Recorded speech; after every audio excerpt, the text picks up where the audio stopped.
Alright, how do you identify acid and bases? So acid and base are substances that tend to be corrosive, which is a fancy way of saying that they mess with other substances. Like acid, for example, you put on your skin, it's going to start eating away. It's corrosive. It reacts with parts of you and other things as well. So how do you identify them? That's what we're going to cover today, and hopefully you have a better understanding of it. So first thing you need to understand, the most important component of an acid is what's called hydronium. Now, hydronium is the same thing as H+. They're synonymous. So if you have something like HCl, which is a known very strong acid, when it breaks apart, it dissociates into H+ and Cl-. So these are the two chemicals inside your solution. This compound, because it's a strong acid, doesn't exist anymore. It's just the ions. All strong acids completely dissociate, so that means they completely break apart every time. So in this situation, you're looking and you're like, okay, well, this is H+. What does that hydronium have to do with it? Well, what happens is that this HCl is present inside of water. So automatically what happens is what we call an acid-base reaction. The acid, being the H+ portion of this, donates a hydrogen to what we consider the base, and this will make more sense later. Long story short, you don't really have H+ in solution. What you really have is H3O. That's the actual chemical. H+, as soon as it sees H2O, which it always does, because H2O is your solvent, it will automatically react with it, form hydronium. So this is the actual chemical that we're going to be dealing with. Still, this and this are still used synonymously, the H+ and H3O. So you see either one, they represent the same thing. Just understand that H+ really doesn't exist in solution technically, but we still use it. So the amount of hydronium you have present determines the acidity of the solution. The more hydronium, the stronger your acid. So something like HCl, because it dissociates completely, is going to produce a lot of hydronium. Now compare that to a weak acid, like for example, acetic acid, which is HC2H3O2. This is vinegar.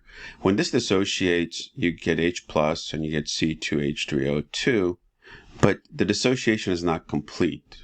What that means is that only some of it breaks apart. So out of 100 molecules of this compound, maybe one of these will break apart.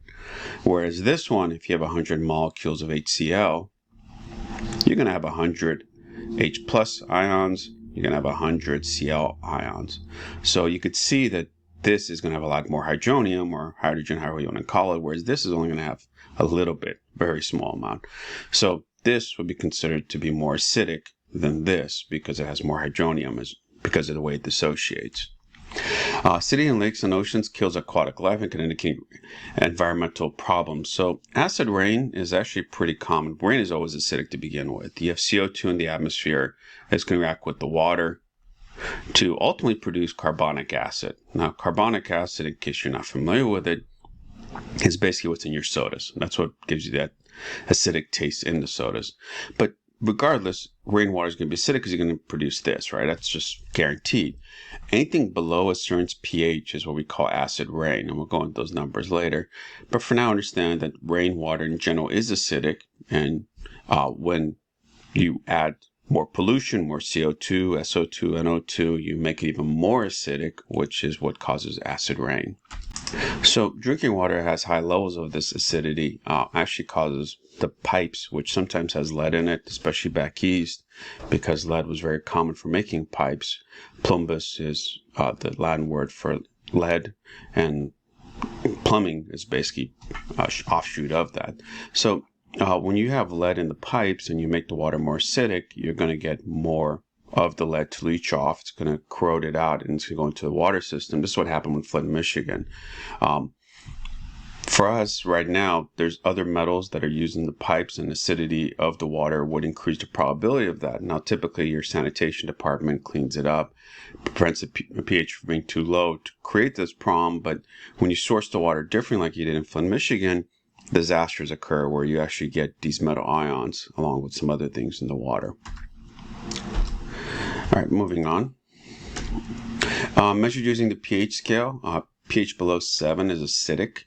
So if we see something is more acidic, we're saying it's more towards 0.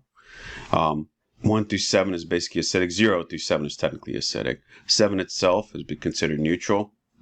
And above 7 is considered basic. So characteristics of acid and base solutions. They taste sour. Anything acidic has a sour taste. So you can see here we have vinegar, vitamin C, lemon, aspirin, orange. These are all have acidity. Now you're probably thinking orange is sweet. It is, but it's still considered a acid because of its component, which is citric acid. So typically it tastes sour, but sometimes you get enough sugar being produced by the substance that it kind of gives it a sweet taste instead of a sour taste. Corrodes metal, which produces metal ions and releases hydrogen gas. Has a pH below 7. All these have that characteristic. And produces hydrogen ions, or hydronium. Remember, they're synonymous, so you could call either one. So the more of it you produce, the more acidic it is. Vinegar, which you've all consumed, pickle. There's a whole different bunch of ingredients that incorporate vinegar into it. So you've all had vinegar at some point. But vinegar is acidic, obviously not deadly. It's not going to kill you. So just because something is acidic doesn't make it deadly, and that's what this is kind of showing you. These are all consumables. Basic, on the other hand, tastes bitter and chalky. If you've ever had Pepto-Bismol, milk of magnesia, anything for an upset stomach, you know what chalky tastes like. You don't have to eat chalk to understand chalky. Feels soapy and slippery, so soap is obviously an example of a base. Has a pH above 7, and it produces hydroxide ions. Whereas an acid produces hydrogen ions, a base produces hydroxide ions. These here are all neutral. They're compounds that actually balance each other out. Like NaCl is a strong acid and a strong base are used to make this. It's neutral. So there are also a bunch of things that are neutral. Typically, you consume either acid or base. It's rare that you're going to consume something that's neutral. All right, comparing them in more detail. So according to Arrhenius and Bronsellari, hydrogen ions is the main characteristic. For Arrhenius, he basically said anything that produces hydrogen ions is an acid. For Bronsellari, anything that donates a hydrogen, we'll go into that in a little more detail later. Bases produce hydroxide. So basically, the way you usually characterize acid and base is the presence of hydrogen ions and hydroxide ions. Things that have hydrogen ions are going to be considered acidic. Things that have a lot of hydroxide ions are basic. A lot of solutions have both of these. Whichever is greater determines the acidity. So if you have more hydrogen than hydroxide, you're acidic. If you have more hydroxide than hydrogen, you're basic. Electrolytes basically means they dissolve easily in water. You've probably seen these from commercials, have a lot of electrolytes. Just means it dissociates readily, which is a fancy way of saying the compound breaks apart into its ions. So the rest we've already talked about as far as taste and stuff. There's also different indicators. These are chemicals or pieces of paper that change colors. Litmus you may have seen in biology class. Things that are red for litmus are acidic and blue are bases. Phenolphthalein colors in red. We'll talk about that in more detail later. So Arrhenius theory, as I said, basically said that acid or anything produces hydrogen ions. This is the first theory related to acid and bases. It's not currently very popular in terms of identifying acid and bases because there are some acids that actually don't do all of this. But they're still acidic because we know from their pH they're acidic. So according to Arrhenius, this is an example of acid-base reaction. You notice it dissociates. All you're doing is just uncrisscrossing it and putting the charges. That's all ionization is. Uncrisscross the compound, put the charges properly, and you're ionized. In this situation, because this has hydrogen ions being produced, this is considered an acid. Base, on the other hand, same thing. You dissociate. You have Na plus and OH. Because you have OH here, this is considered a base, according to Arrhenius theory.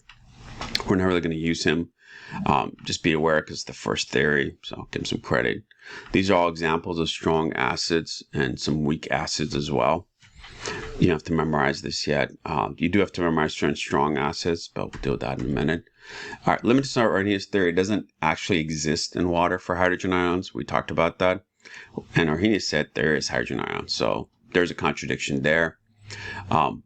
Protons, which is another way of saying hydrogen ions. So please note that hydrogen ions and protons are synonymous. They'll be used interchangeably a lot because usually you associate protons with the atom and being part of the nucleus. They're also used in terms of reactions, so be aware of that. They produce hydronium ions, and that's one problem with it. This is what really happens in water, which water is always present, so this always happens. Other problem with this method is that acid and bases, it doesn't explain something like ammonia. Ammonia is a base. We know it for a fact. It's what's used for cleaning products. But for whatever reason, it doesn't produce hydroxide ions. So because of that, it doesn't make sense from our Arrhenius standpoint, so it will consider it not being a base when it actually is. This is what really happens with ammonia, and this is why we're going to use bronze-Cellier theory instead. So for bronze-Cellier, all you're doing is hydrogen donor and acceptor. So one of the two reactants is an acceptor, one's a donor for any reaction you're dealing with that involves acid and bases. So you look at this and you're like, okay, which one's your acid, which is your base? All you have to do is look at the left side and the right side. The one that gained a hydrogen going from left to right, you can see NH3 became NH4, that is your base, always. And process elimination, everything has to be an acid. You don't have to sit there and analyze it. It's automatic. But in case you're wondering, how do you know? Well, you see how you have H2O here, and look what it is over here. You see how it lost an H? So it turned into this. And as a result of that, it became a donor. So this is considered your acid. This is considered your base. So this is your acid-base reaction. You can also identify what's called your conjugate acid and base. So these are products. Conjugates are always on the product side, never ever on the reactant side. Acid and bases are never on the product side either. So be aware of that. When you're identifying a product, acid or base, you call it a conjugate acid or base. So what the heck is it? Whatever the base changes into, which is here, is considered your conjugate acid. Conjugate acid just means that if you had this reaction flipped the other way, this is your donor now, right? Because you went from NH4 plus to NH3. And then this will be considered, because you're going from from hydroxide to H2O, you notice that's accepting hydrogen. This is considered your conjugate base. So a couple different ways of looking at it. One way is identify the acid and base on the product side if you're going the other way and call that your conjugate acid or base. Or whatever your base changes into is your conjugate acid. Whatever your acid changes into is your conjugate base. Whichever way you want is fine. But this is the way we're going to identify acid and base using this theory. So be aware of it. So in the following reaction, which species is acting as an acid? So you look at it, HPO4 becomes H2. You notice how it gained, right? Went from here to here. That's your base, which makes this your conjugate acid because that's what it changed into, right? Remember the whole flip-flop thing? Ammonium would have to be your acid. And you can confirm that. You went from NH4 to NH3. You lost the hydrogen. So that's your acid, which makes this, obviously, your base. Conjugate base, to be accurate, right? What is a conjugate acid and base? We just identified it, and you're done. Pretty easy. What forms when an acid on the reactant side loses a hydrogen? That's what your conjugate base is. We kind of talked about, so I don't want to reiterate the whole point, but just use what we just talked about and you'll be fine. All right, so here's another example of it again. Acid, whatever changes into is your conjugate base. Base, whatever changes into is your conjugate acid, and you're done. All right, removing H to write the conjugate base, so that's how you do this. So if I want the conjugate base of HBr, just take out the H, Br minus. That's going to be considered a conjugate base. For H2S, take away one H. You have two of them. Do not take away all the H's. That's a big no-no. You only take away one H at a time. So your conjugate base of this is actually HS. And because you lost, right now it's neutral, right? Zero charge. Because you lost one positive, it goes from 0 to -1 because you have more negative than positive charge. You have -2 versus +1. For this one, you lose an H, same thing. H becomes HCO3 minus because it's neutral, lose an H, it becomes negative. All right, so for these, you're going to figure out the conjugate acid. The conjugate acid, you just add an H, so NO2, conjugate acid is just HNO2. You can see the difference is just a single H, right? NH3, which is neutral right now, you're adding a positive charge, so it becomes ammonium, so it's a +1. This became 0 because +1 and -1 gives you 0. For this one, you have -1, you add 1, +1 to it, you get H2O. And that's how you do those. All right, the conjugate base of HCO3. So for this one, CO3 2 minus would be the most likely choice because in order to get a conjugate base, what has to happen? You have to lose a single H, right? Because this is an acid. If they're asking for a conjugate base, that means this is your acid. So we're going to take away single H, and because you're -1 now, and you took away another positive, you become -2. So that's your conjugate base. The conjugate base of H2O, which means you're saying this is an acid, right? Which is kind of weird. You're like, wow, how's H2 an acid? It is. It could function as an acid or a base, just in case you didn't know. So the conjugate base means you lose a single H. So if you lose a single H from this, you become OH minus. 2, the conjugate acid of HCO3. So that means this is our base.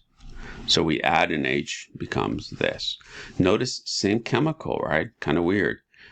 Things that have an H and a negative charge can either accept or donate. It could do both. This is what's called amphoteric substances. Don't have to worry about it too much, but just understand some chemicals exist as both an acid or a base. Non-oxy acids are basically acids without oxygen. That's what oxy is referring to. So things that don't have an oxygen, you use the system hydro plus ic. So for example, HCl, notice hydro goes in the beginning, ic goes at the end, so it goes in the middle. You keep the first syllable, which I should make this, chloro. You drop the last syllable, and then you just add ic. So chloric acid. Did a horrible job writing that, but that's what it looks like. So you're dropping the ending basically and putting ic in its place. If you look at HI, this is iodine. So hydro, iode, ic. So you drop the last syllable and you put ic in its place. So all these are going to be hydro blank ic acid. HBr, hydrobromic acid. Once again, drop the ending for bromide, the IDE, put ic in its place. So all you're going to do is drop the ending, put ic, and then you have your name of your acids. For oxyacids, based on the polyatomic ions, so the way to remember this is anything with an 8 ending, like carbonate, becomes carbonic acid. You just change 8 for ic. So, for example, chlorate becomes chloric acid. Notice the 8 goes away, becomes ic, you can become chloric acid, you're done. If it's ite, you call it us. So if this was chlorite, we drop the ite and put us. So it'll be chlorous acid. Easy way to remember this: 8, ic, ite, us. Sounds like a disease or something, right? So anytime it's 8, you make it ic. Anytime it's ite, you make it us. So 8 ic, itus. That's the system. So you have to know your polyatomic ions to do it, right? Because if I give you phosphorus, you're supposed to be, oh, that's phosphorus acid. Sorry, if I say phosphite. So if I say phosphite, this would be phosphorus acid if this was an acid. So if I gave you this thing, right, PO3, you're like, oh, that's phosphorus acid. If I give you H3, PO4, you should be like, oh, that's phosphoric acid. Notice there's no hydro. Hydro is only when there's no O's showing. And O's are characters of polyatomic ions. All right, naming base is really easy. Just name the elements involved and you're done. Sodium hydroxide, potassium hydroxide. Basically, if you know your periodic table and what the symbols stand for, you can do these in your sleep. This is barium hydroxide. This is magnesium hydroxide, aluminum hydroxide. Nothing scary. Select the correct name for each. HBr. That's a hydro system. So you look for the hydro. Oh, there's my hydro. H2CO3, there's an oxygen, so it's going to be an oxyacid, so I'm going to look for the one that doesn't have hydro, so this is out, right? So it's either carbonic acid or carbonous acid. So this is carbonate, so etic, right? Carbonic acid. HBRO, you've probably never seen this before. You know hydro is not going to be part of it. There's no hydros, thankfully. So which one this is going to be? You have bromous acid, hyperbromous, hyperbromic. So because there's a single O, this is going to be actually hyperbromous acid. All right, key question: identify the acid and base. So taking a look at these, you see how your H is being lost to go here, right? You're going from here to here. Draw an arrow if you're not sure what's going on. You lost an H. That makes this your acid automatically, which means this is your base. I have to figure it out. This gained an H. So the acid change to this, which makes this your conjugate base. Your water change into this, which makes it your conjugate acid, and you're done. H2SO4 changes into this. Notice it lost an H, so that's going to be your acid for sure, which makes this your conjugate base for sure. Makes this your base because it gained an H, right? You go from an H2 to an H4, and this will be, as a result, your conjugate acid. Hydroxide changes into this. It gained an H, so that's your base. That's your conjugate acid. H2PO4 lost an H, so this is your acid, and this is your conjugate base. That's it. You're done. That's how you do acid and bases.